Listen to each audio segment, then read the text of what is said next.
आता आपल्या खास क्षणांसाठी मिळतील अस्सल आणि पारंपरिक पेहराव. महिलांना साजेसा Indo western premium clothing brand Radvi, जिथं तुम्ही मूळ चंदेरी पासून लिनन पर्यंत प्रत्येक भारतीय वस्त्रातील पेहराव खरेदी करू शकता. म्हणूनच आजच आमच्या ऑफिशियल वेबसाईटला भेट द्या. जिथं परंपरेचा साज, तिथं रादवी तुमच्यासाठी खास. नमस्कार, मी साक्षी पांचा न्यूज अनकट मध्ये आपलं स्वागत करते.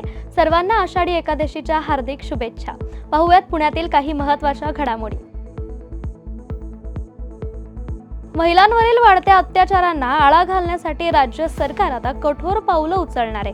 उपमुख्यमंत्री अजित पवार यांनी दिलेल्या माहितीनुसार आरोपींवर मकोका कायदा लावण्यासंदर्भात मंत्रिमंडळात चर्चा सुरू झाली असून लवकरच त्याचे आदेश त्यांनी दिलेत. पुण्यात एका 22 वर्षीय डेटा सायंटिस्ट तरुणीने डिलिव्हरी एजंटवर बलात्काराची तक्रार नोंद केली होती, परंतु चौकशी दरम्यान तिने आपले जबाब सतत बदललेत आणि आता यामुळेच पोलिसांसमोर गुन्ह्याचा तपास अधिकच आव्हानात्मक बनलाय.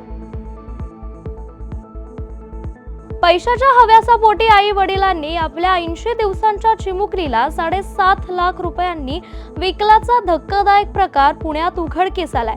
या प्रकरणी येरवडा पोलिसांनी आई वडिलांसह एकूण 6 आरोपींना अटक केली असून पुढील तपास सध्या सुरू आहे. पुणे सोलापूर राष्ट्रीय महामार्गावर एका अल्पवयीन मुलीवर झालेल्या सामूहिक बलात्कार आणि दरोडा प्रकरणातील आरोपींना दौंड ग्रामीण पोलिसांनी अटक केली आहे. आरोपींनी पीडिताच्या गळ्याला कोयता लावून सोन्या चांदीचे दागिने देखील लुटले होते. पुण्यातील वाघोली येथे रील स्टार अक्षय उर्फ अक्या बनसोडे आणि त्याच्या मित्रावर तीक्ष्ण हत्यारांनी हल्ला करण्यात आला. या हल्ल्यात बनसोडे गंभीर जखमी झाला असून पुणे क्राईम ब्रांचने 3 हल्लेखोरांना तात्काळ अटक देखील केली आहे. उपमुख्यमंत्री अजित पवार यांनी पुण्यात बोलताना सांगितलं की महिलांवरील वाढत्या अत्याचारांबाबत राज्य सरकार आता गंभीर आहे. मंत्रिमंडळाच्या बैठकीत आरोपींवर महाराष्ट्र संघटित गुन्हेगारी प्रतिबंधक कायदा लावण्यावर चर्चा देखील झाली आहे.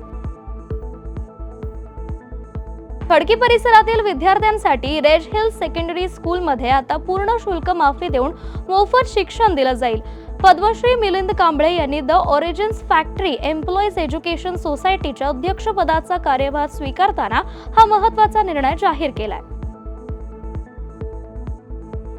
पंतप्रधानांच्या व्हर्च्युअल उद्घाटनानंतरही मांजरी बुद्रुक रेल्वे स्थानकाची अवस्था दयनीय आहे.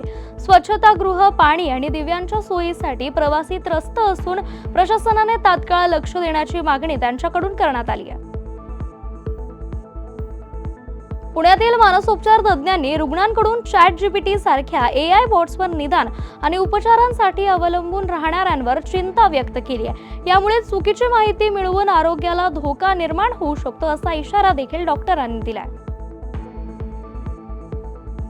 पुणे जिल्ह्याच्या घाट परिसरात पुढील 2 दिवस मुसळधार पावसाचा रेड अलर्ट जारी करण्यात आलाय. हवामान विभागाने 70 ते 121 मिमी पावसाचा अंदाज वर्तवला आहे, ज्यामुळे मुंबई-पुणे एक्सप्रेस हायवेवरील वाहतुकीवर मोठा परिणाम होण्याची शक्यता सुद्धा वर्तवण्यात आली आहे. या बातमीसह आपण पुणे कनेक्ट मध्ये इथेच थांबूयात. पुण्यातील ताज्या बातम्यांसाठी पाहत रहा न्यूज अनकट.